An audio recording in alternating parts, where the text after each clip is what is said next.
কিছু না কিছু নিয়ে টেনশনে আছে, সব খুলে বলা যাবে না। কারণ আমাদের মুরব্বী বলেন, বাবা সবকিছু একেবারে ওপেন বলো না, একটু ইশারা ইঙ্গিত দিলে বুঝতে পারে। ভাই কিছু কিছু জিনিস খাওয়ার পরেও টেনশনে থাকে, আবার কেউ না খেয়েও বাইরের দিক থেকে দেখেও টেনশন করে, যদি হতো আমি একটু খেতাম।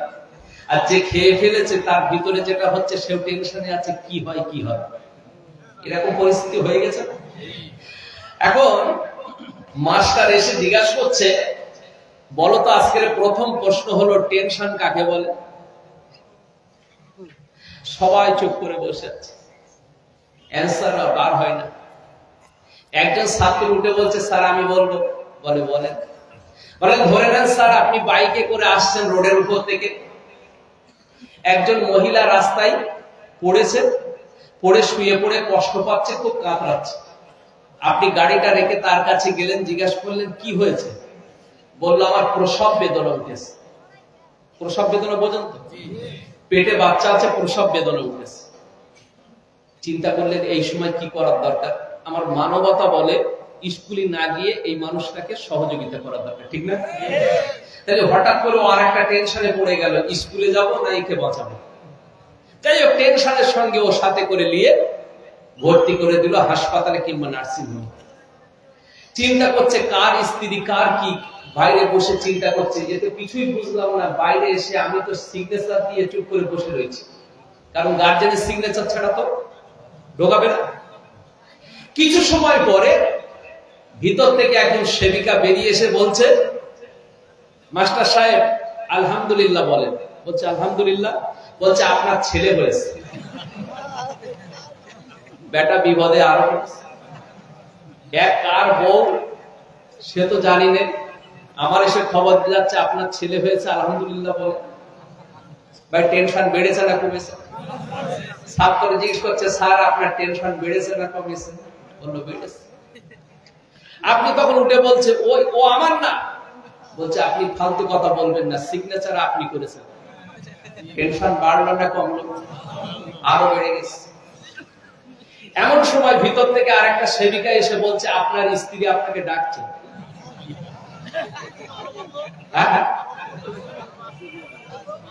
টেনশন বেড়েছে না কমেছে?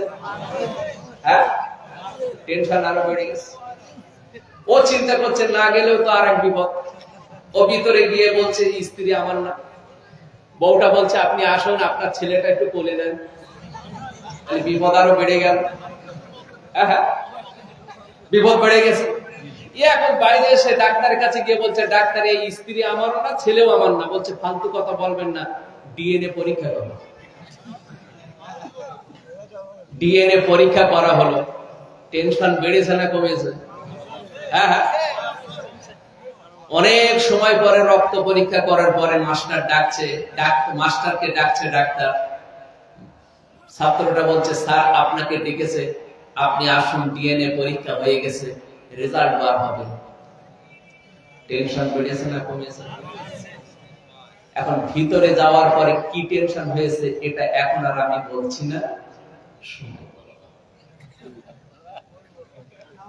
সময় বল। আমার প্রিয় ভাইরা, এটা একটা টেনশনে থাকে, সবাই একটু থাকে। মাস্টার মশাই তো টেনশনে বসে রয়েছে, ছাত্র জিজ্ঞেস করে ফেলেছে টেনশন কারে বলে, আর ছাত্র অ্যান্সার দিচ্ছে, স্যার টেনশন কারে বলে একবার দেখেন।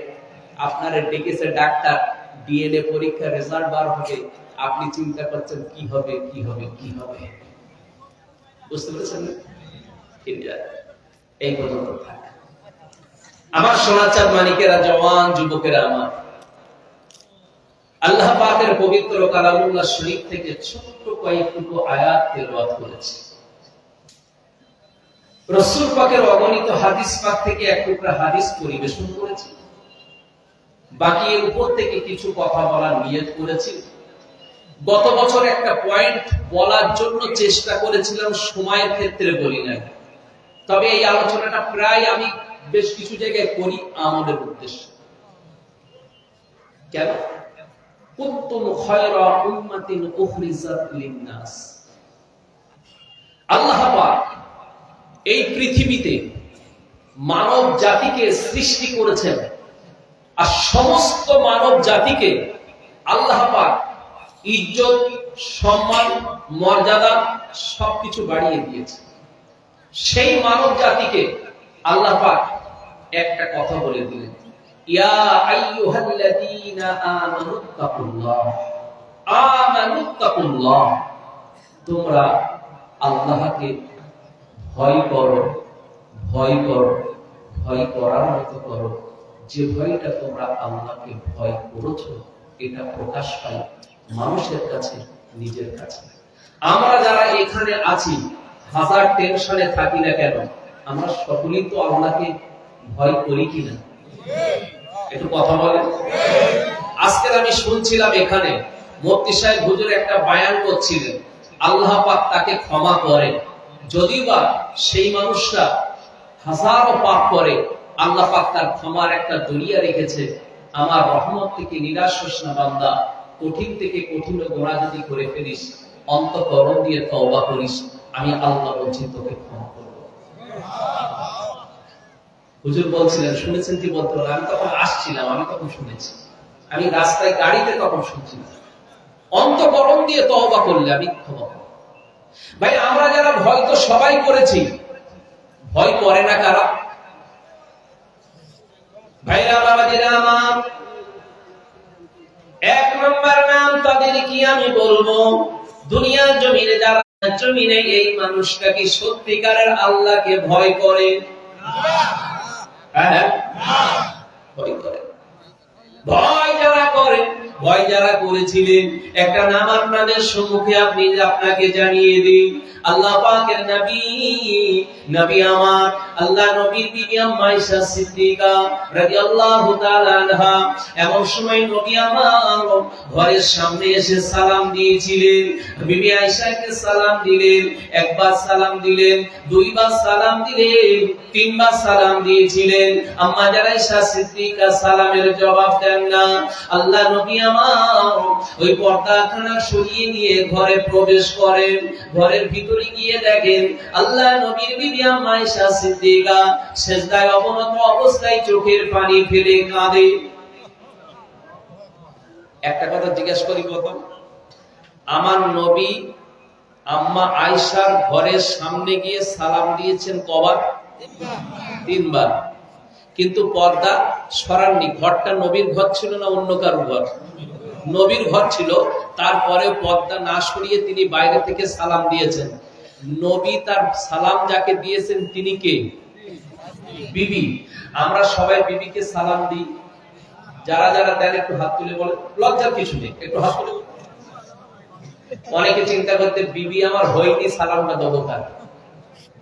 এই যুবক সোনার চাঁদেরা, তোমরা মনে করছো আমার বিয়ে হয়নি, সালামটা দেবো কার? মাকে সালাম দেবে, বাপকে সালাম দেবে, বোনকে সালাম দেবে, ভাইকে সালাম দেবে, অবশ্যই ঘরে প্রবেশ করার আগে তাকে সালাম দেবে। একটু নবী যেটা করেছে আমি সেটা করব, এই নিয়ত করা যাবে? এটাই রাসূলের সুন্নাত। কোরআন সুন্নাহর আলোচনা বলে না, এটা নবীর সুন্নাত। নাম্বার 1, সালাম দেবে, সালাম দেবে। আলহামদুলিল্লাহ।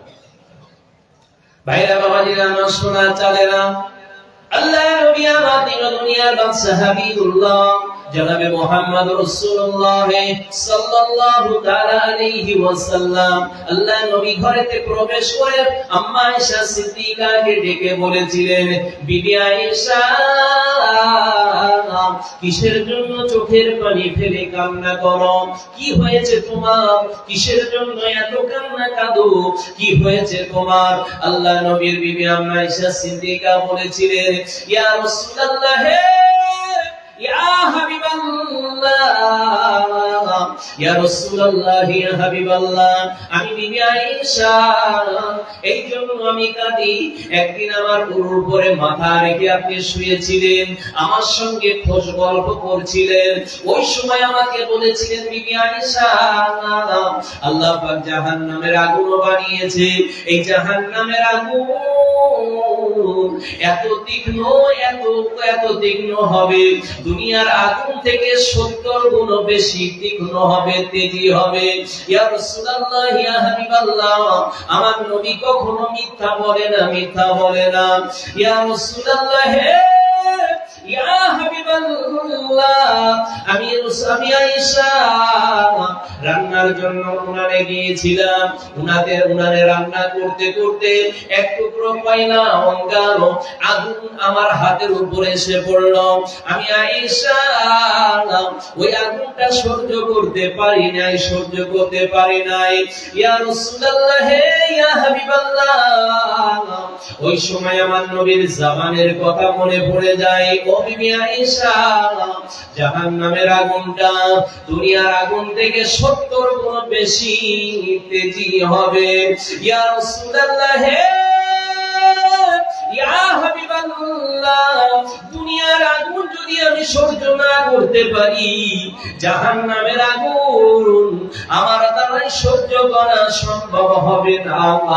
এই জন্য আমি নামাজের মাসলা পেতে আমি সিজদা দিয়ে আল্লাহ পাকের দরবারে জাহান্নামের আগুন থেকে আমি আয়েশা ক্ষমা চাচ্ছিলাম। এ মুসলমানেরা, আমার বাড়িতে আমি যাই, আপনি যান, বাড়িতে গিয়ে দেখা যায় বিবির জন্য শাড়ি আনা হয় নাই, বিবির জন্য সায়া ব্লাউজ আনা হয় নাই, মেয়েদের জন্য ভালো পোশাক আনা হয় নাই, ছেলেদের জন্য ভালো কিছু দেওয়া হয় নাই। এই জন্য তাদেরকে কান্নার আওয়াজ পাওয়া যায়, কিন্তু নামাজের মাসলা নাই। কোনদিন সিজদা দিয়ে আল্লাহ পাকের জাহান্নামের ভয় থেকে এক ফোঁটা চোখের পানি কারোর বার হতে দেখা যায় না। এ মুসলমান, আমার আল্লাহকে যারা ভয় করেছিলেন তাদের ভিতরে একটা নাম আপনাকে শুনিয়ে দিই।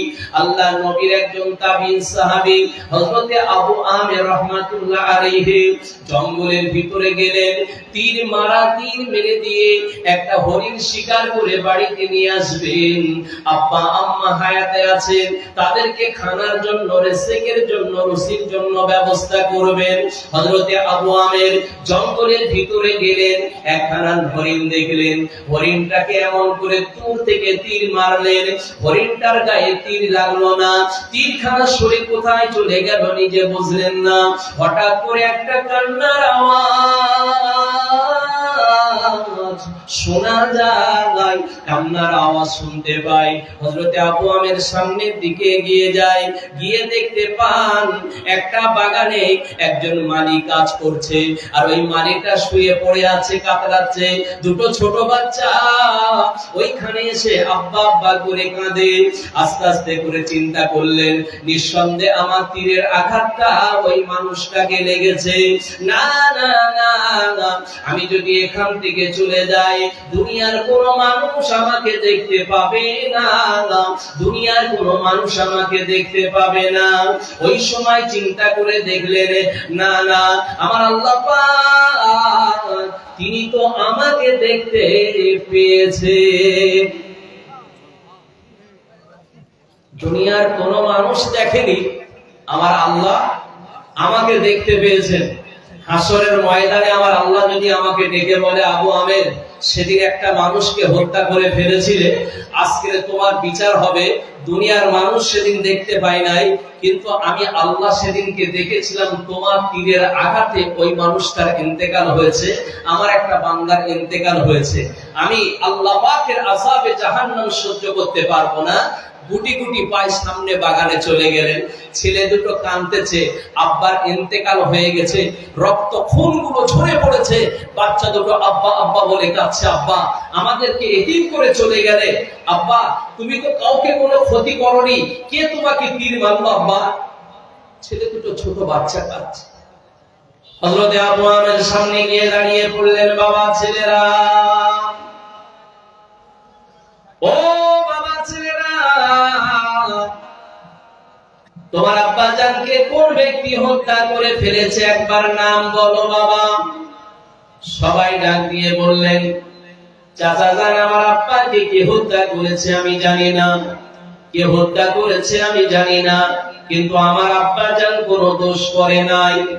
এ মুসলমানেরা, হযরত আবু আমের দাঁড়িয়ে বলল, বাবা ছেলেরা, তোমার আব্বার খুনি অন্য কেউ নয়, তোমাদের সম্মুখে দাঁড়িয়ে আছে। আমি আবু আমের তোমার আব্বাকে হত্যা করে ফেলেছি। বাবা, ও চাচা যান, আমার আব্বাকে হত্যা করলেন কেন? কি অন্যায় আমার আব্বা করেছিল? বাবারা, ছেলেরা, তোমার আব্বা কোনো অন্যায় করে নাই, আমি ভুল ক্রমে এমন ঘটনা ঘটে গেছে। এ বাবা ছেলেরা, আমার সঙ্গে করে নিয়ে চলো, আসামি সাজিয়ে নিয়ে আমাকে চলো হযরতে আমিরুল মুমিনিন হযরতে ওমরের দরবারে আমাকে নিয়ে চলো। হযরতে ওমরের দরবারে সেখানে বিচার হবে, আমি হত্যাকারী হিসাবে আমার বিচার হবে। এই বিচারের রায় যেটা আবার হবে আমি সেটাই মেনে নেব। ছোট দুটো বাচ্চা ওই আবু আমেরের হাত দুখানা ধরে নিয়ে হযরতে আমিরুল মুমিনিন হযরতে ওমর হুজুরের দরবারে গিয়ে পৌঁছে যান। সালাম দিয়ে বলেছিলেন, হুজুর, আপনার দরবারে আমি এসেছি, আপনার দরবারে আমি এসেছি। হুজুর, আমার আব্বাকে এই ব্যক্তি হত্যা করে ফেলেছে। আল্লাহর নবীর সাহাবী হযরতে ওমর রাদিয়াল্লাহু তাআলা আনহু হুজুর ওই সময় বলেছিলেন, বাবা আবু আমের, তুমি কি ওনার আব্বাকে হত্যা করে ফেলেছো? বলে, হ্যাঁ হুজুর, আমি হত্যা করে ফেলেছি। তোমার বিচার হবে, বিচার হবে, বিচার হবে, কোনো চিন্তা নাই। বিচার আমার যেটা হবে আমি মেনে নেব, আমার নসিবে যেটাই হবে সেটা আমি মেনে নেব।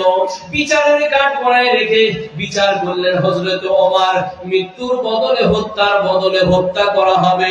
সন্ধ্যার সময় যখন হয়ে যাবে ওই সময় তোমাকে শুলে চড়ানো হবে, যাও কারাগারের ভিতরে বন্দী করে রেখে দাও। হযরতে আবু আমেরকে কারাগারে বন্দী করা হয়। যোহরের আযান হয়ে গেছে। যোহরের আযানের পর খানা খাওয়ানোর জন্য মৃত্যুদণ্ড আসামিকে খানা খেতে দেবে, এই জন্য খানাগুলো নিয়ে যাবেন। একজন ব্যক্তিকে পাঠিয়ে দেওয়া হলো, এ আবু আমের, বলো তুমি খেতে চাও, কি খাবে বলো? বলে, আমি কোনো খানা চাই না, খাদ্য চাই না। চোখের পানি ফেলে, কি হয়েছে একবার বলো না? তোমার আজকের মৃত্যুদণ্ড হবে, তোমার জীবনের কোন আশা আছে একবার বলো। যদি কারণ মৃত্যুদণ্ড দেওয়া হয়, শেষবারের জন্য একটাবারে জিজ্ঞেস করা হয়, তোমার কোন আশাটা আছে মনের ভিতরে, একবার আমাকে বলো, সেই আশাটা তোমাকে পূরণ করা হবে। যে সময় কিংসফোর্ডকে হত্যা করার জন্য আমাদের ভারতবর্ষের জমিনে একজন বিপ্লবী সৈনিকের নাম আপনারা শুনেছিলেন, যার নাম ছিল ক্ষুদিরাম। এই ক্ষুদিরাম, তিনি বোমাটা মেরেছিলেন, কিন্তু ভুল মেরেছিলেন। যে গাড়িতে মেরেছিলেন সে গাড়িতে তিনি বসেছিলেন না, অন্য কেউ বসেছিলেন। তাই সেখান থেকে তাকে আবার ধরার জন্য পুলিশ তার পিছনে দৌড়েছিল, আর ধরার জন্য দৌড়েছিল। উনি দৌড়াতে দৌড়াতে কোথায় পালাবে? একজন মুসলিম মা জননী, যিনি কোরআন তেলাওয়াত করছিলেন দরজার সামনে বসে, উনি সামনে গিয়ে বললেন, মা, আমাকে একটু বাঁচাও। তাড়াতাড়ি চিন্তা করলো, এই তেলাওয়াতের সময় ছোট বাচ্চাটা মা বলে ডেকেছে। উনি বলল, আমার ঘরের ভিতরে চলে যাও, আর তক্তপোষের তলায় গিয়ে তুমি পালিয়ে যাও, বাবা চলে যাও। উনি চলে গেলেন। ইনি আবার কোরআন পড়তেছে। এই পুলিশ দুটো, ইংরেজ পুলিশ দুটো এসে জিজ্ঞাসা করেছিলেন, এখানে কোনো ছেলে এসছে? উনি তখন একটা কথা বলেছিলেন, আমার ছেলে আমার ঘরে আসে, আবার আমার ঘর থেকে বেরিয়ে যায়। এ ছেলে সে ছেলে ক্ষুদিরাম বলে আমি কাউকে চিনি না। আমার ছেলে আসে, আমার ছেলে বাইরে বেরিয়ে যায়। ক্ষুদিরাম বাবা আমি বুঝি না। সেই দিনকে চলে গেল। ওই ক্ষুদিরাম বেঁচে ছিল। পরবর্তীতে কিংসফোর্ডকে হত্যা করেছিল যিনি, তার নামটা আর ইতিহাসের পৃষ্ঠায় লেখেনি। ভারতের এই সকল সুদী মানুষগুলো সেটা নামটা কেটে রেখে দিয়েছে, কারণ এই নামটা সামনে আসলে বিউজ্জতি হবে। নাম ছিল যিনি মেরেছিলেন, নাম হলো শের আলী। তিনি ছিলেন একজন মুসলমান, সেই মুসলমানের হাতে মরেছিল। তার নামটা ইতিহাসে দেয় নাই, শুধু দিয়েছে অন্য নামটা। ক্ষুদিরামকে যেদিনকে ধরা হলো আর ফাঁসির কাস্টে যেদিনকে নিয়ে যাবে, জিজ্ঞেস করা হলো, ক্ষুদিরাম, একবারের জন্য বলো তোমার জীবনের শেষ ইচ্ছাটা কি? উনি বলেছিলেন, আমার মাকে একবার আমি দেখতে চাই। ওনার মাকে ডেকে আনা হলো। সিঁদুর মাথায় দেওয়া মা সামনে এসে ক্ষুদিরামের দিকে ফিরে চোখের জল ফেলছে। এই সময় বললেন, না, এখনো পর্যন্ত আমার মা আসে নাই। বললো, আপনার মা? এই তো তিনি, যিনি সিঁদুর মাথায়। বললো, না, সেদিনকে কিংসফোর্ডকে হত্যা করার জন্য আমি বোমা ছুড়েছিলাম, ভুল লেগেছিল, সেই জন্য ইংরেজ পুলিশ আমাকে তাড়িয়ে নিয়ে গিয়েছিল। সেদিনকে কোরআন পড়তে পড়তে যে মাটা আমার স্থান দিয়েছিল, সেই মাকে একবার দেখে আমি ফাঁসির দড়িতে ঝুলতে চাই। সেদিনকে মুসলমান সেই মাটাকে আনা হলো, তারপরে ক্ষুদিরামের ফাঁসি দেওয়া হলো। প্রত্যেক মানুষটাকে যখন মৃত্যুদণ্ড দেয় কোন সরকার বা কোন জায়গা থেকে, তখন তার আগে শেষ জীবনের ইচ্ছাটা তাকে পূরণ করা হয়। হযরতে আবু আমেরকে জিজ্ঞেস করা হলো, আবু আমের, তোমার শেষ জীবনের ইচ্ছাটা কি, তুমি একবার বলো। উনি বললেন, অন্য কোনো নয়, আমি এসেছিলাম হরিণ শিকার করার জন্য। দুর্ভাগ্য আমার কপাল, আমি ভুল হয়ে গেছে, হরিণকে না লেগে আমার তীরটা চলে গেছে, অন্য একটা মানুষের বুকে লেগেছে। মানুষটা আমার তীরের আঘাতে মারা গেছে। সন্তান দুটো আজকে এতিম হয়ে গেছে। আমার আব্বা মা বৃদ্ধা হয়ে গেছে, বৃদ্ধ হয়ে গেছে, তারা বুড়ো হয়ে গেছে, বুড়ি হয়ে গেছে। এই অবস্থায় আমি খাবার নিয়ে যাব, তারা আমার জন্য অকাতরেই পড়ে আছে, আছে রাস্তার দিকে ফিরে, কখন আমার সন্তান খাবার নিয়ে আসবে। আমার তো মৃত্যু হয়ে যাবে কিছু সময় পর। যদি আমার আব্বা মাকে একবার বলার মতো সুযোগ দাও, তাহলে আমি একবার বাড়ি যাব, বলে আবার চলে আসবো। মৃত্যুদণ্ড আসামিকে কি কেউ ছেড়ে দেয়? এসে বললেন, আমিরুল মুমিনিন, কি করা যায়? বলল, না, ছাড়া যাবে। ছাড়া যেতে পারে যদি উনি কাউকে ওনার দ্বারা জিম্মাদার রেখে যেতে পারে, তাহলে কাউকে রেখে যেতে পারে। মদিনার মানুষ জিওকে ডেকে বলেছিল, মদিনার মানুষেরা, ও বাবারা, আমি আমার আব্বা আম্মার সঙ্গে দেখা করতে যাব একবার। আমার মৃত্যুদণ্ড হয়ে যাবে সন্ধ্যার সময়। আমি দুনিয়ার জমিনে আর থাকবো না। একটা বারের জন্য আমার মকসুদ পূরণ করার মতো দাও। কেউ আছো আমার জন্য একটু জিম্মাদার থাকবে? তামাম মদিনার মানুষগুলো সরে যেতে লাগলো। ভাইরা বাবাজিরা আমার, ওই সময় একজন রাসূলের প্রিয় সাহাবী হযরত আবু যর গিফারী রাদিয়াল্লাহু তাআলা আনহু গুটি গুটি পায়ে ওই সময় কারাগারের সামনে এসে দাঁড়িয়ে গেল। এ বাবা আবু আমির, যাও বাবা, চলে যাও বাবা, চলে যাও। তুমি তোমার আব্বা আম্মার সঙ্গে দেখা করে আসবা বাবা। তোমার আব্বা আম্মার সঙ্গে দেখা করার মতো সুযোগ করে দিলাম। চলে যাও বাবা, চলে যাও, চলে যাও বাবা, চলে যাও। হযরত আবু আমিরকে ছেড়ে দেওয়া হয়। হযরত আবু যর গিফারী রাদিয়াল্লাহু তাআলা হুজুরকে কারাগারে বন্দী করা হয়। হযরত ওমর ডেকে বলেছিলেন, ভাই আবু যর, ও ভাই আবু যর, কি ব্যাপার একবার বলুন না, মৃত্যুদণ্ড আসামিকে আপনি ছেড়ে দিলেন কোন ভরসায়? হযরত আবু যর গিফারী বলেছিলেন, আমি কোন সাধারণ মানুষকে ছাড়ি নাই, আমি কোন সাধারণ মানুষকে ছাড়ি নাই, আমি একজন মুসলমানকে ছেড়ে দিলাম। জোরে বলুন সুবহানাল্লাহ। এ ভাই মুসলমান কোনদিন ফেরেববাজি করে না, মুসলমান কোনদিন মিথ্যা কথা বলে না, মুসলমান কোনদিন চিটিংবাজি করে না, মুসলমান কোনদিন ওয়াদা খেলাফ করে না। জোরে বলুন সুবহানাল্লাহ। এর ভিতর সব পাওয়া যাচ্ছে। যে জায়গাতে ধরে আছি আল্লাহর ভয় করেছি। মুসলমান কোনদিন মিথ্যা কথা, মুসলমান কোনদিন ঠকবাজি করে না, ফ্রেববাজি করে না, চিটিংবাজি করে না, নেমো খারামি করতে পারে না, সে কোনদিন মুসলমান হতে পারে না। মুসলমান এমন কাজ করে, এর কাজ করে। আমি এই জন্য মুসলমানকে ছেড়ে দিচ্ছি। হযরত ওমর চলে এলেন। ভাইরা বাবাজিরা আমার, বেশ কিছু সময় পেরিয়ে যেতে সন্ধ্যাবেলা যখন সময় হয়ে যায়, ওই সময়টাকে আবু আমির আর ফিরে আসে না, আবু আমির আর ফিরে আসে না। হযরত ওমর রাদিয়াল্লাহু তাআলা হুজুর আমার ওই সময় গিয়ে সামনে দাঁড়িয়ে বললেন, এ ভাই আবু যর, তুমি যে মানুষটাকে ছেড়ে দিয়েছো, ওই মানুষটা তো আর ফিরে আসে না। এখন যদি না ফিরে আসে, ওই শুলে চড়ানো হবে তোমাকে, তোমাকে তোমাকে শুলে চড়ানোর জন্য তোমাকে তৈরি করা লাগবে। আসর নাজার হয়ে গেল, নামাজ হয়ে গেল, মাগরিবের সময় এসে গেল। এমন সময় তাকে আবু যর গিফারীকে হাত পা বেঁধে রেডি করবে বলে ঠিক করা হলো। ওই অবস্থায় সামনে নিয়ে লক্ষ্য করে দেখা যায় সকলে যখন তৈরি হয়ে আছে যে আবু যর গিফারীকে বিপদে ফেলে চলে গেছে। সন্ধ্যা হবে, এমন সময় হাজার হাজার মানুষ দেখার জন্য যখন লাইন দিয়ে দাঁড়িয়ে যায়, পিছন থেকে একটা আওয়াজ হয়, সরে যান, সরে যান, সরে যান, সরে যান, সরে যান, সরে যান, সরে যান, সরে যান। টেলিভিশনের দিকে তাকিয়ে দেখলো অন্য কেউ নয়, সেই আগের আসামি হযরতে আবু আমের ফিরে এসেছে। জোরে বলো সুবহানাল্লাহ। দৌড়ে এসে বললেন, ভাই ওমর, খলিফা ওমর, আমি বেয়াদবি করে ফেললাম, সময়টা বেশি করে ফেললাম, হযরতে আবু যর গিফারীকে ছেড়ে দেন, আমাকে বন্দী করুন, আর আমাকে বন্দী হাত পা দড়ি বেঁধে আমাকে শুলের উপরে চড়ান। হযরত ওমর বলেছিলেন, ভাই এ আবু আমের, কি ব্যাপার, এত দেরি করে ফেলেছো কেন, কি হয়েছে একবার বলো না। ওই সময় বলেছিলেন শুনবেন, আমি আমার আব্বা জানের কাছে গেলাম, সালাম দিলাম, আব্বা জান বিদায় দেন, বিদায় দেন, আর কোনদিনের জন্য দেখা হবে না, আমার বিচার হয়ে গেছে, মৃত্যুদণ্ডের আসামি আমি, একজন মানুষকে হত্যা করে ফেলেছি।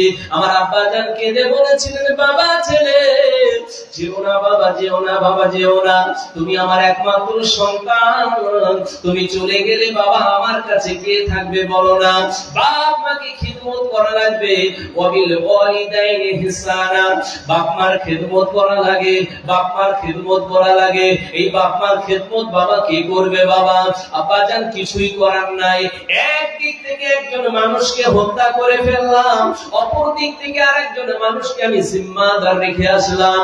আমি কোনোদিন আল্লাহ পাকের দরবারে ওয়াদা খেলাপকারী হিসাবে জাহান্নামে যেতে চাই না। আব্বা জানের কাছ থেকে বিদায় নিয়ে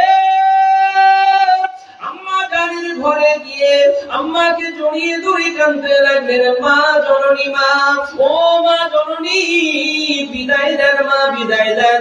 নারী ছেড়া সন্তানের বিদায়টা কিভাবে দেয়? ডাক দিয়ে বললেন, বাবা যেও না, বাবা যেও না, আমি দোয়া করি আল্লাহ তোমাকে হেফাজত করুক। কে বলছে? মা দোয়া করে তো সন্তানের জন্য, করে না? হ্যাঁ, যে সন্তান ভাত দেয় না সে সন্তানের জন্য মা দোয়া করে। যে সন্তানের ভাত দেয় না, সেই যে সন্তান মাকে ভাত দেয় না সে মাও সেই সন্তানের জন্য দোয়া করে। জানো সন্তান, এই যুবক সোনার চাঁদেরা, আমি একটা বছরের ভিতরে আব্বা মাকে হারিয়ে ফেলেছি। সবে মাদ্রাসা থেকে ফিরে এসেছিলাম। 9 বোনের পরে আমি এক ভাই আগের বছরের সম্ভবত কথাটা বলেছিলাম, কিন্তু সেই সন্তানের জন্য কত মহব্বত। একটা বছরের ভিতরে 10 মাস, একদম 10 মাস আড়াআড়িতে মা চলে গেল, আব্বা চলে গেল, দুজন চলে গেল। আজকে বুঝেছি কষ্টের সময় মা বাপ ছিল, সুখের সময় মা বাপ নেই, সুখের সময় মা বাপ নেই। গ্রামের ভিতরে ভাইপোদের বিচার হয়, আমরা ভাই ভাই বিচার করি বসে। একটা ভাই বারবার আসছে, আমার ছেলেরা আমার ভাত দেয় না, আমার কত কষ্ট লেগেছে মনের ভিতর। আমার বড় ছেলে আমাকে বলছে, আপু সে বড় করেছে কিন্তু নীতি শিক্ষা দেয়নি, আর নীতি শিক্ষা দিতে গেলে ইলম শিক্ষা ছাড়া কোনোদিন নীতি শিক্ষা হতে পারে না, কোনোদিনের জন্য হতে পারে না। ইলম তার ভিতরে যেদিক থেকে হোক কেন, সেই জ্ঞান তার ভিতরে প্রবেশ করা লাগবে, তবে সে বাপ মাকে খেদমত করতে পারবে, বাপ মাকে কি করবে না করবে সেটা সে জানবে, এই জন্য করে না। ভাই আমার মনে বড় কষ্ট হয়, 4টে ছেলে, 5টা ছেলে, 5টা ছেলে, 4টে মেয়ে, 9টা সন্তানটাকে নিয়ে ছোট্ট একটা কুড়ে ঘরে বাপ মা তাদের সবাইকে নিয়ে থাকতে পারে, সবাইকে নিয়ে রাখতে পারে, সবাইকে জায়গা দিতে পারে, সবাইকে শোয়ার জায়গা দিতে পারে, এতগুলো সন্তানকে খাই খাওয়া গুলো সবকিছু কষ্ট করে দিতে পারে। বাপ সন্তানটাকে যখন সাইকেলে করে বাইকে করে আনে, বৃষ্টি যখন হয় ছাতা থাকলে ছাতাটা সন্তানের মাথায় দেয়, বাপের পিঠগুলো ভেজে। যদি কোনো সময় রৌদ্র হয় ছেলের মাথায় ছাতা দেয়, বাপের পিঠটাই রৌদ্রগুলো পড়ে। আর সেই সন্তান বড় হওয়ার পরে আফসোস লাগে আমার, কষ্ট লাগে আমার, 5টা ঘর বেঁধেছ সন্তানেরা, 5টা ঘর বেঁধেছ সন্তানেরা, এই 5টা ঘরের ভিতরে সেই বাপ মার জায়গা হয় না। হয়তো এই এলাকায় নাই, কিন্তু আমার বাস্তব জীবনে দেখা, আমার গ্রামের কথা আমি বলছি, আমার গ্রামের কথা বলছি। 10টা সন্তানকে নিয়ে যে বাবা এক ঘরে থাকতে পারে, এক কোলের মধ্যে থাকতে পারে, দুটো বাজুর মধ্যে দুজন সবাই থাকতে পারে, আর 5টা সন্তান ঘর বেঁধেছে, সেই ঘরে জায়গা হয় না। তারপরে বিচার হচ্ছে আর ভাগ করছে। কি ব্যাপার? বাপ মা সপ্তাহে যেদিনকে যার কাছে খাবে তার ঘরে থাকবে, আমার ঘরে থাকবে আর অন্য ঘরের খাবার খাবে। এটা কোনোদিন হতে পারে না, এটা কোনোদিন হতে পারে না। আমি একটা ঘটনা উল্লেখ করব। এই ঘটনাটা হচ্ছে কলকাতা সংলগ্ন হাওড়া জেলা, জেলাটার নাম হাওড়া। এই হাওড়া জেলায় 3টে ছেলে 3টেই চাকরি করে, 3টে ছেলে 3টেই চাকরি করে। কিন্তু পিতা অসহায়, স্ত্রী মারা গেছে। এই পিতা কার কাছে যাবে, কোন ছেলের কাছে থাকবে? দোতলা বাড়ি করেছে একটা ছেলে, বাড়ি করার পরেও সেই ছেলের ঘরেতে পিতার জায়গা হয় না, পিতার জায়গা হয় না। শেষে গেলেন, বাড়ি উদ্বোধন হবে, বাড়ি উদ্বোধন হবে। আমাদের একজন ফুরফুরা শরীফের দরবারের একজন পীরের আওলা, তিনি বলছে, আমি জানাজায় গেছিলাম, ওনার জানাজায় আমি ইমাম সাহেবকে বললাম মুখের কাপড়টা একটু খোলো। ইমাম সাহেব আমার কানে কানে বলল, হুজুর মুখের কাপড় খুলবো না, আপনি যেন দেখবেন না। কেন? বলে ঘটনাটা পরে বলবো। ইমাম সাহেব বলল ঘটনাটা পরে বলবো। তবে হ্যাঁ বলেছিল, ইমাম সাহেবের মসজিদের ঘরে গিয়ে আমাকে তখন বলেছিল, আমি সেদিনকে কত কষ্ট পেয়েছিলাম, হায়রে পিতা হায়রে সন্তান, হায়রে পিতা হায়রে সন্তান। এই যুবক সোনার চাঁদেরা, আমি একটা কথা জিজ্ঞাসা করি, মায়ের দোয়া বড় না আল্লাহর ওলির দোয়া বড়? হ্যাঁ হ্যাঁ, মা বাপের কবর জিয়ারত করে, কবে জিয়ারত করেছে স্মরণ নাই, ওলির দরবারে জিয়ারত করার জন্য ঘন ঘন যায়। এরকম সন্তান আছে কিনা? ভুল করছো, ভুল করছো। এই সোনার চাঁদেরা, আমি একা বর্তমান এই বাংলাদেশের ভিতরে, সেখান থেকে এসেছি আপনাদের মেহমান এবং আপনাদের ভাই, মুরব্বীদের সন্তান, যারা জ্ঞানী গুণী আলেম আছে তাদের কাছে আমি একটা ছাত্র। আমি কিন্তু আপনাদের মেহমান। কিছু একটা হোক, আপনারাই পাশে আছেন, অন্য কেউ নাই দুনিয়ার ভিতরে, বাকি আল্লাহ। সেই জন্য বলছি, ভাই হিসাবে বলে যাচ্ছে, বাপ হিসাবে বলে যাচ্ছে, বড় ভাই হিসাবে বলে যাচ্ছে। দুটো কথা বলে দেই, দুটো কথা বলি। বলেছেন মায়ের দোয়া বড়, কিন্তু এই মাকে যেসব ছেলেরা হয়তো বলেছে, সেই ছেলেদের ভিতরে অনেকে মায়ের মুখে এমন বাজে কথা বলে যাতে মার চোখ দিয়ে পানি বার হয়, আছে না? তুমি তো আল্লাহর ওলির দরবারে গিয়ে কোনোদিন বাজে কথা বলনি, তোমার মাকে কেন বলো? বলো। আল্লাহর ওলি শাহ আবু আলী কালান্দার রহমাতুল্লাহ আলাইহি, পাঞ্জাবের জমিনে যার মাজার, পানিপথি যার মাজার, আল্লাহর ওলি শাহ আবু আলী কালান্দার রহমাতুল্লাহ আলাইহি মাদ্রাসা করে রেখেছিলেন। ওই মাদ্রাসায় একটা ছাত্র পড়তো, ছাত্রর নাম হলো আব্দুল্লাহ। ওই আব্দুল্লাহ আব্বা ছিলেন না, মা বড় গরিব, বই খাতা নাই, এমন করে কারোর খাতা, কারোর কলম, কারোর বই মাঝে মধ্যে নেই। এই অবস্থায় হুজুরের কাছে বারবার পারমিশন, বারবার বলে, হুজুর এই মানুষটা, এই ছেলেটা আমার বই চুরি করেছে, খাতা চুরি করেছে। হুজুর বারবার বলেন, বাবা চুরি করো না, চুরি করো না। একদিন হুজুর এশার নামাজ বাদ মাজ্জুম হালাতে আল্লাহ জিকির করেন, আব্দুল্লাহ নিজের বই নাই, একজনের বই নিয়ে তিনি পড়ছেন, আর ওইটা চোর বদনাম দিয়ে হুজুরকে আবার শিকায়ত করলো, হুজুর আব্দুল্লাহ আমার বই চুরি করে নিয়েছে। হুজুর ওই সময় দোয়া করলেন, আল্লাহ, মাজ্জুম হালাতে বললেন, আল্লাহ সহ্য হয় না, বারবার একই খবর, একই খবর, একই খবর। আল্লাহ পাক আগামীকাল সকাল হয়ে যাবে, পূর্ব দিকে যখন সূর্য উদিত হবে, সূর্য ওঠার সঙ্গে সঙ্গে আমার আব্দুল্লাহ ছাত্রটাকে দুনিয়া থেকে আল্লাহ কবুল করে বিদায় নিয়ে গিয়েও আল্লাহর ওলি দোয়া করেছে, ওস্তাদ দোয়া করেছে, এই দোয়াটা কানে চলে গেছে। আব্দুল্লাহ চোখের পানি বন্ধ হয় না। আমার মা জননী একা, সন্তান আমি একা। মা যদি আমার একা বাড়িতে আছে, যদি আমার মায়ের কাছে গিয়ে দেখা না করি, সকালে সূর্য উঠলে যদি আমি মারা যাই, আমার মা জননী আমার মরা মুখ দেখবে, জীবিত মুখ আমার দেখতে পাবে না। রাতের অন্ধকারে দৌড়ে দৌড়ে মায়ের ঘরে চলে গেলেন 2-3 কিলোমিটার। দূরে মায়ের বাড়ি, ওই মায়ের ঘরে গিয়ে গভীর রাতে ডাক দেন, মা ও জননী মা, একবার উঠুন মা, একবার উঠুন। মায়ের কানের ভিতরে সন্তানের আওয়াজ চলে গেছে। মা তাড়াতাড়ি করে উঠে দরজা খুলে দেখে সন্তান। কি ব্যাপার এত রাতের মাঝখানে আব্দুল্লাহ, তোমার চোখের পানি কেন? আম্মা জান, আম্মা জান, আম্মা জান, শেষবারের মতো আমাকে একটু দেখে নেন মা, শেষবারের মতো আমাকে দেখে নেন।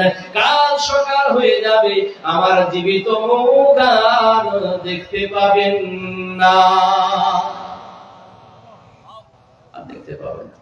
পাঞ্জাবের জমিনে আমি মাজার জিয়ারত করেছি, শাহ আলী কালান্দার রহমতুল্লাহ আলাইহি, যার ইশারাতে ওই বাবরি মসজিদ বানানো হয়েছিল, যার কথা মতো বাবরি মসজিদ বানানো হয়েছিল, শাহ আলী কালান্দার রহমতুল্লাহ আলাইহি। আল্লাহর ওলি মানুষ ছিলেন। মা কোলে নিচে শুয়ে পড়ো। আমি দোয়া করেছিলেন, আল্লাহ ওলিদের জন্য মায়ের দোয়া হয়েছিল। ও রব্বুল আলামিন, আল্লাহ মুহাম্মদ বিন ইসমাইল বুখারী রাহমাতুল্লাহ আলাইহি অন্ধ হয়ে দুনিয়ার জমিনে এসেছিল, মা তার জন্য দোয়া করেছিল। আল্লাহ পাক আপনি দোয়াটা কবুল করেছিলেন। আমি আমার সন্তানের জন্য দোয়া করি, আল্লাহ মায়ের দোয়া আপনার দরবারে বিফলে যায় না। আল্লাহ নবী বলেছেন, তিনজন ব্যক্তির দোয়া বিফলে যায় না। এক নম্বর হলো মা বাবার দোয়া, দুই নম্বর হলো মুসাফিরের দোয়া, তিন নম্বর হলো মাসলুমের দোয়া। আল্লাহ পাকের দরবারে বিফলে যায় না। আমি আল্লাহ পাকের দরবারে দুখানা হাত তুলে দোয়া চাইছি, আল্লাহ পাক, আল্লাহ পাক, আল্লাহ পাক, আমি গুনাহগার আপনার বান্দি, আমি দোয়া চাই, সন্তানের জন্য দোয়া চাই। আপনার ওলি বান্দা দোয়া চেয়েছে। ও রব্বুল আলামিন, আল্লাহ সকালবেলা যখন হবে, পূর্ব দিকে সূর্য উদিত হলে এই সন্তানটা যেন, ছেলেটা ছাত্রটা যেন মারা যায়। ও রব্বুল আলামিন, আল্লাহ যে সন্তানটাকে আমি গর্ভে ধারণ করেছিলাম, আমি মা জননী, আমি আপনার কাছে দোয়া চাইছি, আল্লাহ সন্তান সকালে সূর্য উঠলে মারা যাবে, আমি আপনার কাছে দোয়া চাই, সকালে যেন সূর্যের মুখ না দেখা যায়। মা দোয়া করেছে, আল্লাহর ওলি দোয়া করেছে সূর্য উঠলে মারা যাবে, মা দোয়া করেছে সূর্য যেন দেখেন না। ভাইরা বাবাজিরা, আমার সোনা চাঁদেরা, আমি বলেছিলাম ইয়া আইয়ুহাল্লাযীনা আমানুত্তাকুল্লাহ, আমরা আল্লাহকে ভয় করি, ভয় করি। আল্লাহ ভয় করতে বলেছেন, ভয় করার মতো করতে বলেছেন। আমি আবার পিছিয়ে যাই, মনে রেখে দেবেন দুটো পয়েন্ট। হযরত আবু আমির রাহমাতুল্লাহ আলাইহি মায়ের কাছ থেকে বিদায় নিয়ে নিলেন। মায়ের কাছ থেকে বিদায় নেওয়ার পর আমিরুল মুমিনিনকে বলছে, হুজুর আমি আমার বিবির ঘরে গেলাম, বিবির কাছ থেকে বিদায় নিতে লাগলাম, কান্না ধরা কণ্ঠে আমাকে বিদায় দিয়ে দিল। ওই অবস্থায় আমি বাইরে চলে এলাম।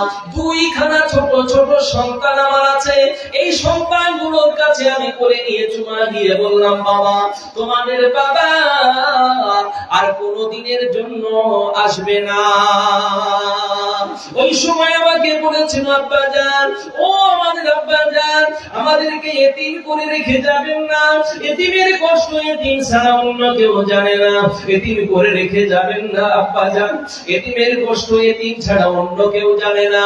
আব্বাজান, আব্বাজান, আব্বাজান, আমাদেরকে এতিম করে রেখে যাবেন না। ওই অবস্থায় পা দুখানা আমাকে জড়িয়ে ধরেছিল। আমি চিন্তা করে দেখলাম পূর্ব দিকের সূর্য পশ্চিম দিকে প্রায় অস্ত যেতে চলেছে। আমি যদি না যাই, আপনার রাসূলের সাহাবী তেনাকে শহীদ করা হবে, শুলে চড়ানো হবে, আবু যর গিফারীকে শুলে চড়ানো হবে। না না, আমাকে যেতেই হবে, যেতেই হবে। এই চিন্তা ভাবনা করে আমি দৌড়ে দৌড়ে দৌড়ে দৌড়ে চলে আসবো বলে ছেলে দুটোকে পা ঝাড়া দিলাম। ছেলে দুটো দূরে সরে পড়লো। আমি দৌড়ে দৌড়ে হুজুর আপনার কাছে পৌঁছে গেলাম। আমি আপনার কাছে পৌঁছে গেলাম। আমাকে শুলে চড়ান, শুলে চড়ান, শুলে চড়ান। ওই অবস্থায় সবগুলো কথা শোনার পর ছোট ছোট দুটো বাচ্চা এরা সঙ্গে করে ধরে নিয়ে এসেছিল আসামিকে। ওই আসামি ছোট যারা ধরে নিয়ে এসেছিল, ওই ছোট বাচ্চা দুটো ওইখানে বসে বসে বসে বসে সব কথা শুনলেন। দুই ভাই কানে কানে কি কথা বললেন, বলার পরে আমিরুল মুমিনিনের কাছে চলে আসলেন। আমিরুল মুমিনিন, এ হযরতে ওমর, হুজুর আপনার সঙ্গে একটু কথা বলতে চাই। হুজুর বলল, বাবা কি বলবে আমাকে বলো না। ডাক দিয়ে বলেছিলেন, হুজুর এত সময় ধরে আবু আমেরের গল্পগুলো শুনলাম, কথাগুলো শুনলাম। আবু আমেরের দুটো বাচ্চা আছে, আমাদের মতো ছোট বাচ্চা। ওই বাচ্চাগুলো কাঁদতে কাঁদতে বলেছিল, আব্বা জান, আব্বা জান, আব্বা জান, যদি আমাদেরকে রেখে আপনি চলে যান, আপনাকে যদি আর না পাই, আপনার যদি মরণ হয়ে যায়, আমরা এতিম হয়ে যাব। এতিমের কষ্ট এতিম ছাড়া অন্য কেউ জানে না। আব্বা জান, আমাদেরকে এমন কষ্ট দেবেন না, আমি এত কষ্ট পেতে চাই না। ইয়া আমিরুল মুমিনিন, এই যে কষ্টগুলো শুনলাম, ছোট বাচ্চা দুটো আমাদের মতো বাচ্চা, তার বাবা যদি হারিয়ে যায়, আমাদের মতো এতিম হয়ে যাবে।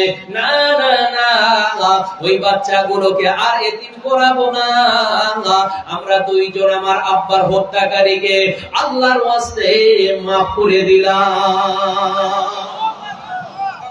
এই মায়ের দোয়া কবুল হয়? হ্যাঁ হ্যাঁ। এদিকে তো ফাঁদ পাতা রয়েছে, যাবে ইন্তেকাল হয়ে যাবে, যাবে ইন্তেকাল হয়ে যাবে, ফাঁদ তো পাতায় আছে। আমার ভাইয়েরা, আমার সোনার চাঁদ মানিকেরা, আমার জওয়ান যুবকেরা, আলোচনা লম্বা হবে না, তারপরেও আপনাদের ধৈর্য থাকলে ইনশাল্লাহ আলোচনা করব। তবে দুটো পয়েন্ট কিন্তু পেছনে ফেলে রেখে এসেছি, মনে আছে তো? হ্যাঁ হ্যাঁ, মনে আছে তো? মনে আছে। ভাই, একটা কথা প্রথম শুনেছিলাম আপনাদের কুমিল্লা থেকে মিডিয়ায় দিয়ে শুনেছিলাম, পরবর্তীতে দেখি আমার একটা কনফারেন্সে গিয়েছি, কনফারেন্সে গিয়ে দেখলাম সেই একই কথা। কি কথা? ধর্ম যার যার, উৎসব। হ্যাঁ, এই কথাটা বলেছিলেন। কথা এদিকেও মানুষ ছিল, এদিকেও মানুষ ছিল। আমার এখন দেশে ওইটার পর থেকে, এর আগে এই কথাটা হয়নি। আমার দেশের ভিতরে এই কথাটা কোনোদিন এমন পর কেউ কারোর মুখে শুনিনি, কিন্তু এখানকার ঘটনার পর থেকে আমাদের ওখানেও শুরু করেছে নেতাবৃন্দরা, যে উৎসব যার, এই ধর্ম যার যার, উৎসব সবার, বিয়ে যার যার। ওটা আমি বলে দিলে সমস্যা নেই, ওটা বলা যাবে না। এই বিষয় নিয়ে আমি বসেছিলাম, স্পেশালে বসেছিলাম, বসে আমি সেদিনকে ভাঙিয়ে দিয়েছিলাম যে স্যার, এই কথাটা আর কখনোই বলা যাবে না, কখনোই বলা যাবে না। হ্যাঁ, এই কথাটা কখনোই বলা যাবে না। আমার ভাইয়েরা, আমার বাবাজি, আমার সোনার চাঁদ মানিকেরা, যাই হোক, তবে একটা কথা বলি, ধর্মীয় মেরুকরণে যে ধর্মের মানুষ হোক না কেন, তাকে ধর্মের দিক থেকে বিচার করে কাউকে ছোট আমরা কেউ করবো না। কারণ আমরা ভারতের মানুষ। আমি যে জায়গাটায় নামাজ পড়ি, আমার বাম পাশে মন্দির, বাম পাশে মন্দির।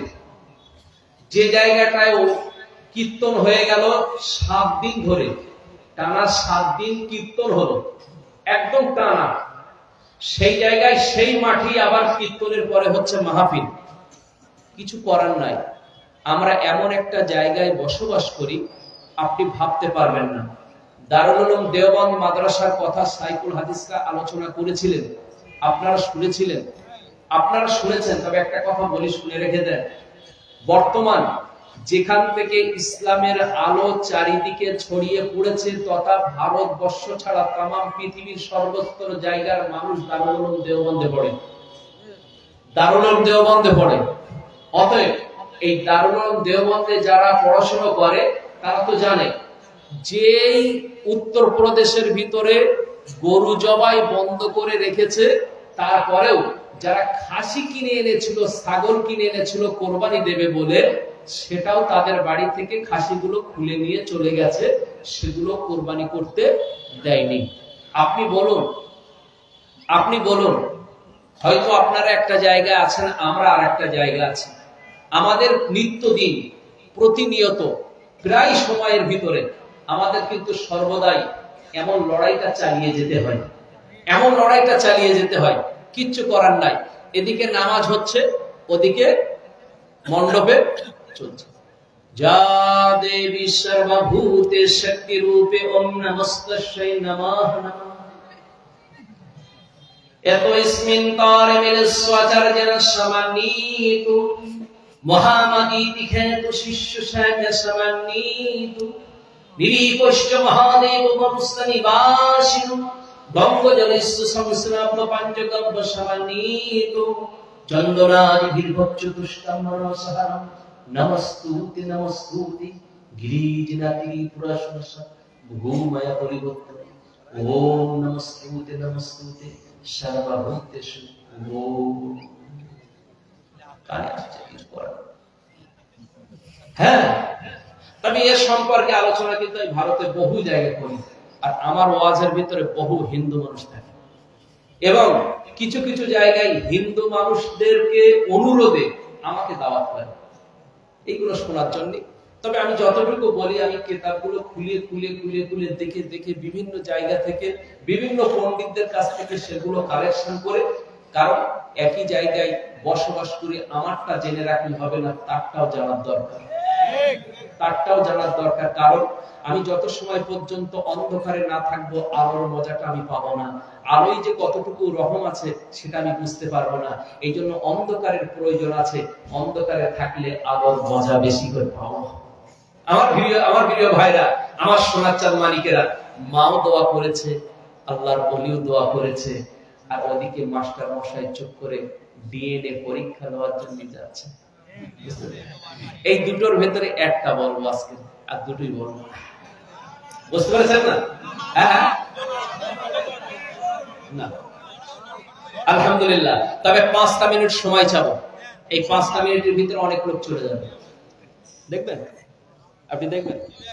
আমার ভারতের একটা জিনিস বলি, আমার ভারতে যদি কোনো সময় এই আপনাদের এখানে কালেকশন হয়েছে, কালেকশন হয়নি, কালেকশন হয়তো কোনো হুজুর করবে, যাই হোক, আমাদের ওখানে যদি কালেকশন হয়, টাকা দেবে না, হয়তো পয়সাও দেবে না, কিচ্ছু দেবে না, কিন্তু উঠবে না, উঠবে না।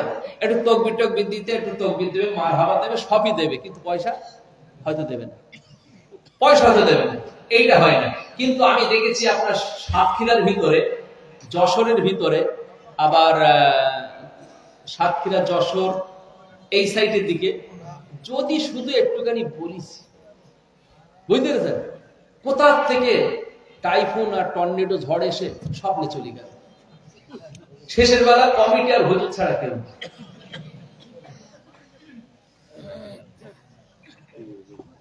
কমিটি আর হুজুর ছাড়া কেউ নাই। আমার প্রিয় ভাইরা, আমার সোনার চাঁদ মানিকেরা, এখন ডিএনএ পরীক্ষা হয়েছে, এটা বলবো না এটা বলবো? হ্যাঁ, একটা হোক, এই একটা শুনতে গেলে অনেকটা ব্যাপার আছে। আচ্ছা, শুনবেন বলেছেন একটা, আলহামদুলিল্লাহ, আপনারা শুনেছেন, আমিও শুনেছি, মাসে যে মাদ্রাসায় 7 লাখ টাকা করে খরচ হয়, এই কালেকশন বলো অন্য বক্তা করবে, আপনি আমার যেন দিয়েন না, বুঝতে পেরেছেন? মাসে 7 লাখ টাকা খরচ হয়। আমার যে মাদ্রাসাটাই আমি সেখান থেকে মাদ্রাসার সঙ্গে যুক্ত, সেই মাদ্রাসায় 300 ছাত্র দৈনিক খানা হয়, দৈনিক বোর্ডিং খাওয়া। ঠিক আছে, একটা কথা বলেছে, মানুষ সবাই বলবে যে আল্লাহ দেয়, তবে এটা কিন্তু আল্লাহর বান্দাদের উপরে দায়িত্ব আছে, তাদের পক্ষ থেকে আল্লাহ সেখান থেকে উপার্জিত অর্থটা আল্লাহর ওয়াস্তে এই মাদ্রাসায় আসে বলে হয়। এই সোনার চাঁদের এতগুলো মানুষ এসেছেন, একজন মানুষ বলেন তো, যে মাদ্রাসায় 7-12-84 লক্ষ টাকা বছরে খরচ হয়, 4 লক্ষ টাকা আরো বাদ দিয়ে দিচ্ছি, 80 লক্ষ টাকা খরচ হয়। আপনি একবার ভাবতে পেরেছেন? 80 লক্ষ টাকা যেখানে খরচ হয়, আপনি ভাবতে পেরেছেন? এতগুলো মানুষ এসেছেন, আমি জানি না, আমি এখানে কোনো সময় এই কালেকশন করি না, কালেকশন কি দেয় তাও আমি জানি না। তবে আমার ইচ্ছা, তবে আমার আশা, তবে আকাঙ্ক্ষা, কারণ এখানে বহু শিল্পপতি মানুষ, ব্যবসায়ী মানুষ, দোকানদার মানুষ অনেকে আছে, আল্লাহ চাইলে ইচ্ছা করলে দিতে পারে, ইচ্ছা করলে পারে, অসুবিধা নাই। একটা মানুষ, একজন মানুষ আমার এই কথাটা বলার আগে ডিএনএ পরীক্ষা আমি বার করব, তার আগে একটা মানুষকে আমি ডাকবো। একজন বলতে পারেন দেখি 1 লাখ টাকা আপনি 1 বছরে দেবেন? একজন যদি মন নরম করে একবার বলতে পারেন যে হ্যাঁ আমি আছি ইনশাআল্লাহ 1 লাখ টাকা এই মাদ্রাসার জন্য আমি দেব। একজন মানুষ একটু বলবেন আমি মুসাফির হালাতে আপনার জন্য একটু মন ভরে দোয়া করে চাই। যদি হয়, আমি জানি না হয়তো সেরকম মানুষ আছে কি নেই, তারপরেও অনেক মানুষ আছে তাদের মন আছে, চিন্তা ভাবনা আছে, আল্লাহ চাইলে হতে পারে। এই কেউ আছেন যে একজন মানুষের একটু হাত তুলে বলবেন যে হুজুর ইনশাআল্লাহ আমি 1 লাখ টাকা দেব 1 বছরে? কেউ নেই, আমি জানি। হ্যাঁ কই 1 লাখ টাকা দেবেন? আপনি এদিকে আসেন।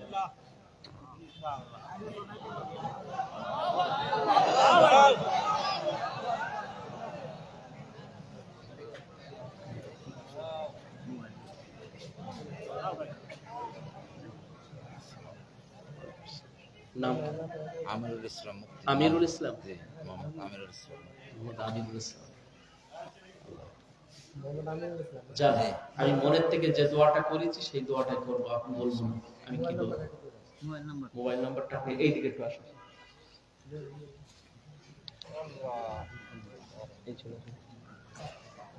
সামনে চলে আসুন।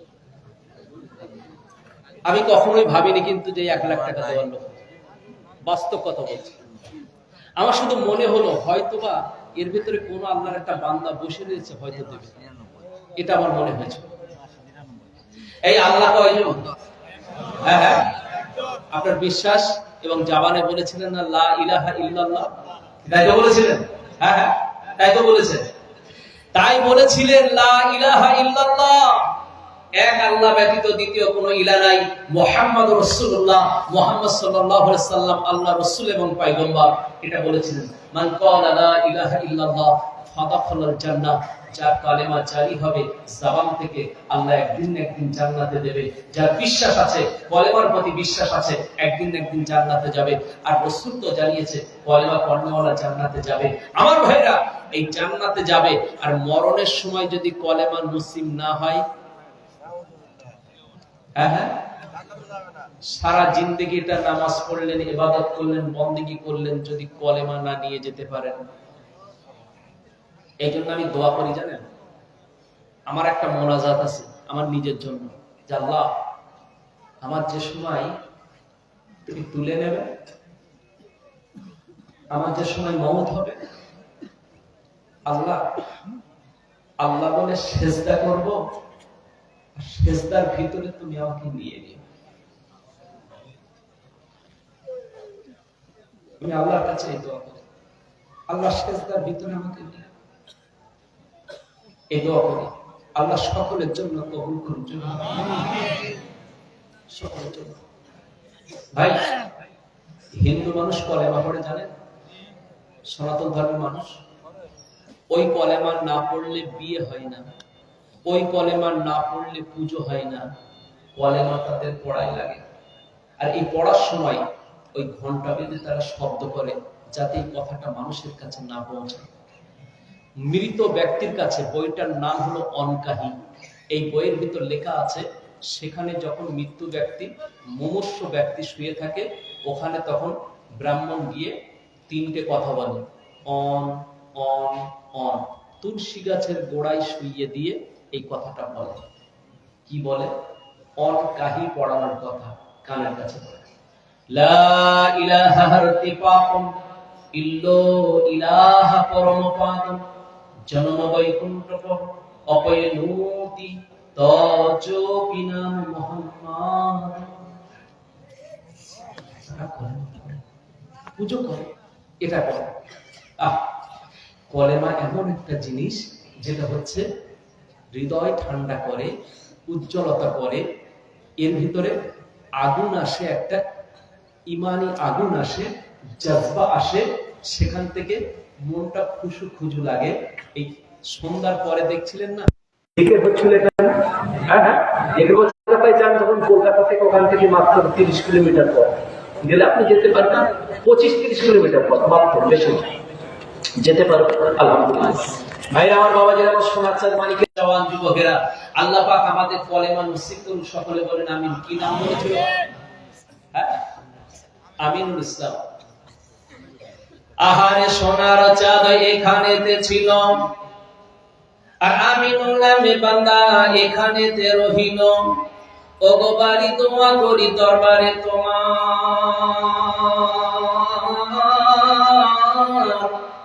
আর বড়ই খুশিতে রেখো পরোয়ার। সুখ শান্তি দিও খোদা দুনিয়াতে তার, আর দুনিয়াতে কোনো কাজে খাই না জানো মার। আর চাষে বাসে চাকুরিতে যেখানেতে যাবে, আর সেখানেতে হালাল রুজি তুমি খোদা দিবে। আর নামাজি মুত্তাকি বানাইও খোদা, বানাইও আল্লাহওয়ালা। আর হাসিরি দিও খোদা সকাল ও সন্ধ্যা বেলা। কাবার মেহমান তুমি বানিয়ে নিও, নবীর দিদার তুমি নসিব করো। জোরে বলুন আমিন। আর একটু মহব্বতে বলুন আল্লাহুম্মা আমিন। দিয়েছে কজন? একজন। আপনারা খুশি না বেজার? আমি দেখেছি তখনই আলহামদুলিল্লাহ সুবহানাল্লাহ বলেছেন, মানে আপনারা খুশি হয়েছেন। সেই ব্যক্তি যেটা নিয়ত করেছে, আর আমি অন্তর থেকে যেটা নিয়ত করে মালিকের বলা হয়ে গেছে। আমি যেটা বলবো বলেছিলাম বলা হয়ে গেছে। এইবার একটুখানি দেখি ভাই, হাত যখন দিল 1 লাখ যখন হলো, নবীর আল্লাহ রাসূল মক্কার জমিনে জন্মগ্রহণ করলো। আর ওই মক্কার জমিনে যে জায়গাটায় জন্ম নিল, ওই হেরেম শরীফের ভিতরে 1 রাকাত নামাজ পড়লে আলেমরা বলেছেন কত রাকাতে সব? 1 লাখ। আল্লাহর প্রেমিক 1 লাখ যখন বলে দিল, একজন ব্যক্তি আছে নাকি আমার রাসূলের মহব্বতের খাতিরে 50,000 দেবেন? হাত তুলে একটু বলেন। একজন 50,000। রাসূলের মহব্বতের দোয়াটা কিন্তু আমি বলবো না, প্রকাশ্যে গোপনে বলবো। একজন 1 বছরে 50,000 টাকা দেবে আল্লাহর ওয়াস্তে। একজন, আলহামদুলিল্লাহ 50,000 টাকা 1 বছরে দেবেন একজন ব্যক্তি। হাত তুলে বলেন। হবে না? একজন যদি হতো আমি খুশি হয়ে যেতাম আলহামদুলিল্লাহ। কারণ 50,000 সেখানে সব যদি হয়, আমি আমার কাছে আসলে একটু মুসাফা করি।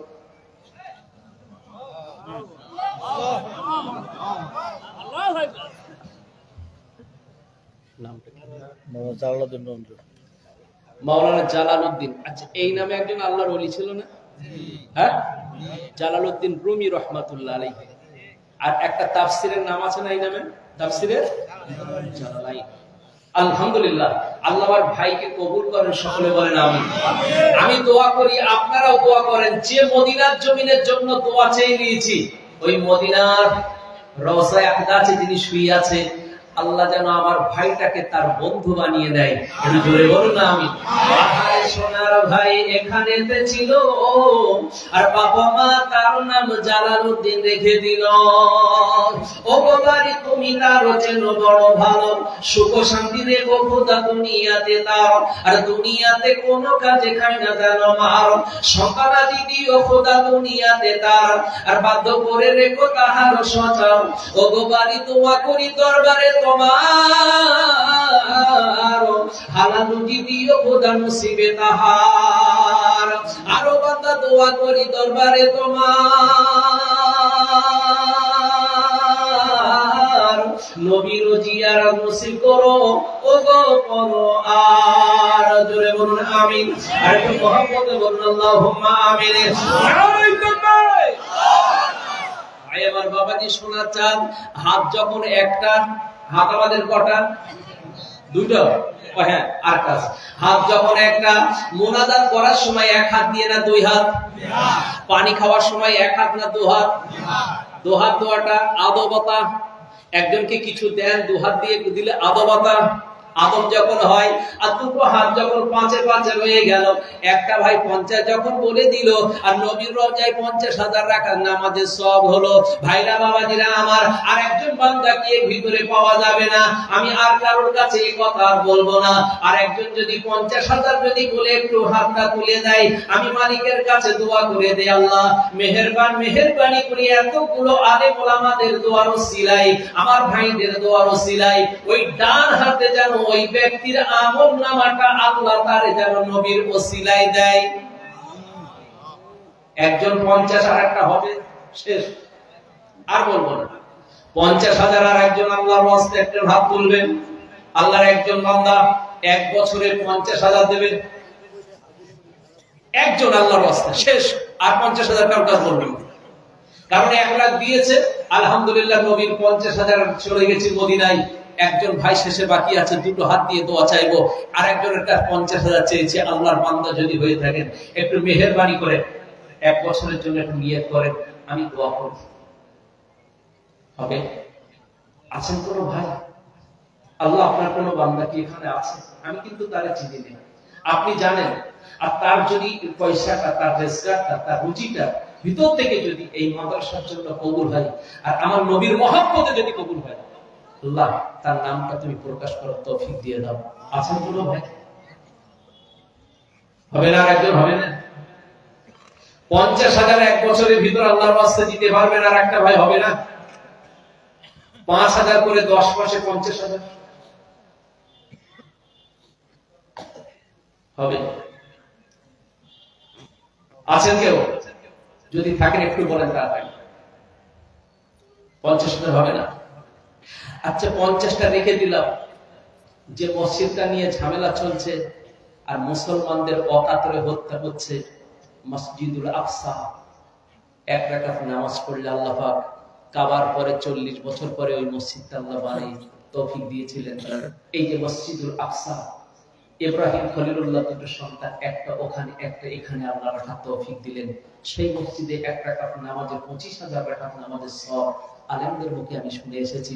আমার ভাই, আমার বাবাজিরা, 25,000 টাকা দেবেন একজন ব্যক্তি আল্লাহর ওয়াস্তে। একজন একটু হাত তুলে বলতে পারেন যে আমি 1 বছরে 25,000 টাকা দেব। 2,000 করে টাকা দিলে 12 মাসে 24,000, 1 মাসে 3,000 টাকা দেবে। হবে কোন ভাই? হবে?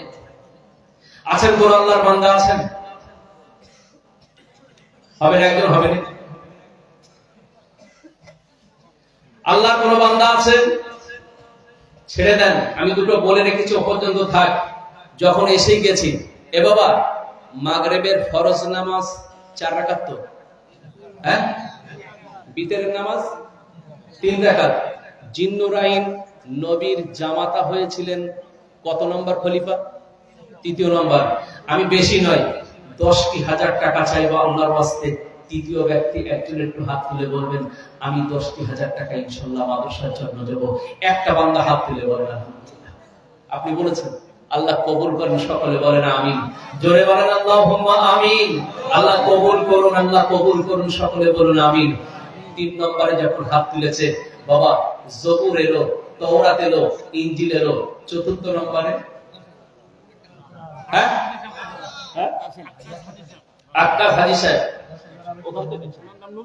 নুরুল ইসলাম আর আক্তার হাজী সাহেব, তাহলে 4 জনেই আল্লাহ পাক কোরআনের ইজ্জত বানিয়েছে। বুনিয়া ইসলাম ওয়ালা খামস, ইসলামের ভিত হলো 5টা: কলেমা, নামাজ, রোজা, হজ, যাকাত। নামাজের ওয়াক্ত হলো কটা? 5টা। এটা হলো 5টা, এটা হলো 5টা। আলিফ লাম, লাম খাড়া জবর হা, আল্লাহ। এটা অক্ষর হলো কটা? 5টা। এই 5টা যখন হলো, 5 নম্বরে আর একটা 10,000 টাকা আল্লাহর কোন বান্দা আমার আল্লাহর ইজ্জত ইসমে আজমের নামে ইজ্জতের খাতিরে একটু হাত তুলে বলবেন, আল্লাহর ওয়াস্তে 10,000 টাকা দেবেন। খুব তাড়াতাড়ি। আর একজনের কাছে চাইছি 10,000 টাকা, আল্লাহর একজন বান্দা হাত তুলে বল। আর একজন হবে না? একটু তাড়াতাড়ি বলা লাগবে। হবে না? যত সময় 2 লাখ টাকা পূর্ণ না হবে, তত সময় পর্যন্ত কিন্তু সকাল হবে কি দিন হবে এটা বলতে পারবো না। আর যত সময় পর্যন্ত তার উপরে না যাবে, হ্যাট্রিক না করবে, এখন মাস্টার বসে রয়েছে, বড় টেনশন কারে বলে? বিপদে। টেনশন ছাড়াবো না। সেই জন্য আর একজন 10,000 টাকা আল্লাহর ওয়াস্তে বলবেন, দুইজন দিয়েছে। কি নাম বললেন? হাজী সাহেবকে, হাজী আক্কাস আলী সাহেব, আরেকজন নুরুল ইসলাম সাহেব, দুইজন বললেন আমিন আমিন আল্লাহ আমিন আমিন, দোয়া মোদের কবুল কর রব্বুল আলামিন।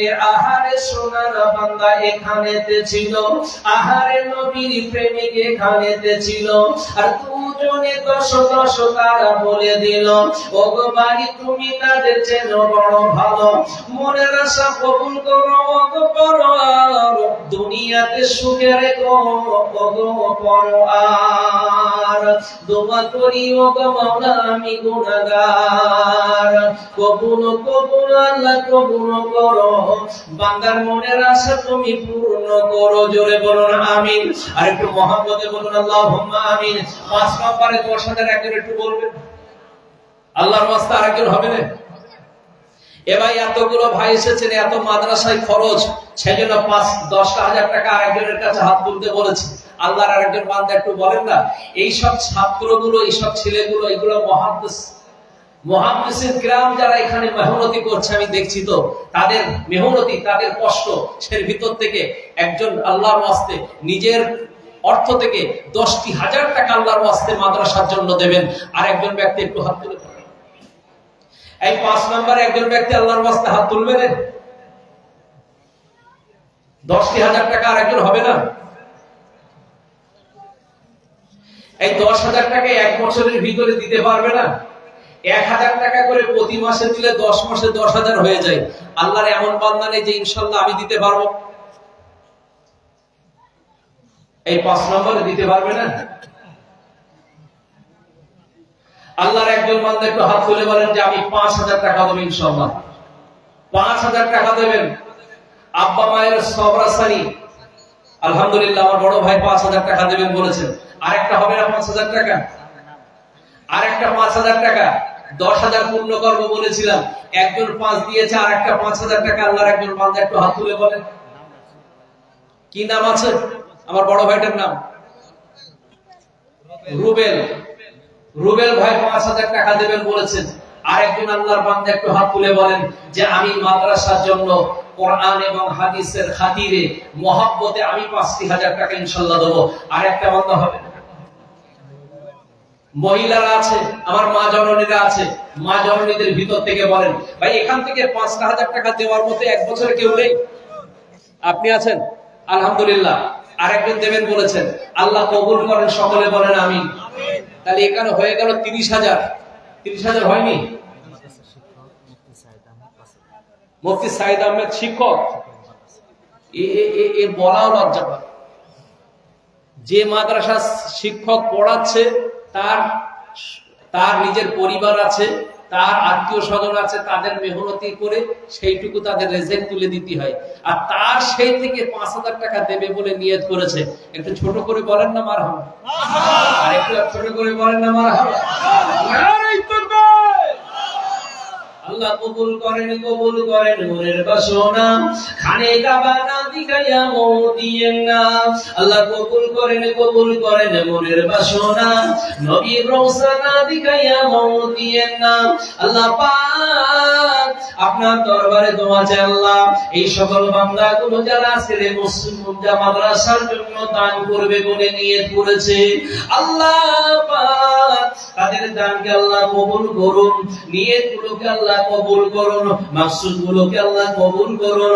বিপদ আপদ বালা মুসিবতকে আল্লাহ দূর করে দেন, আসমানে বালা আসমানে তুলে দেন, জমিনে বালাকে জমিনে দাফন করে দেন, মান সম্মান ইজ্জতের সঙ্গে হায়াত দারাজ রেখে দেন। জোরে বলুন আমিন। এই 5 দিয়েছে, দুজন হয়ে 10, হুজুর দিয়েছে 5। বুঝতে পেরেছেন নি? তাহলে 5,000 3 5 15,000 হলো। 3 5 15,000 হয়েছে। আর একজন ব্যক্তি আল্লাহর হবেন বান্দা নেই যে 5,000 টাকা দেবেন। এই 5,000 টাকা দেবেন। আর আমি কালেকশন বেশি সময় করব না, মাত্র 5 মিনিটে ছেড়ে দেবো। 5 মিনিটের ভিতরে আর একজন আল্লাহর বান্দা একটু 5,000 টাকা দেবেন, হাত তুলে বলেন। একজন আল্লাহর একটা বান্দা যে 5,000 টাকা। সেই হাত তুলেছেন, ভাই এদিকে আসেন তো।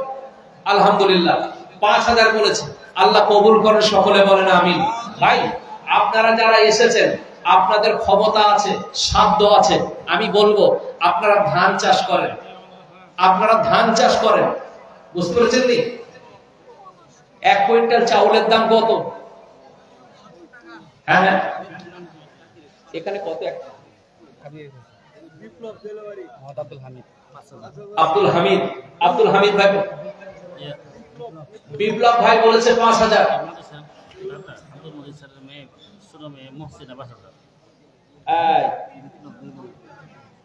এই মাদ্রাসার দাতা আব্দুল মজিদ সাহেবের সন্তান, তিনি বলেছেন আমার ছোট বোন আলহামদুলিল্লাহ 5,000 দেবে বলেছেন।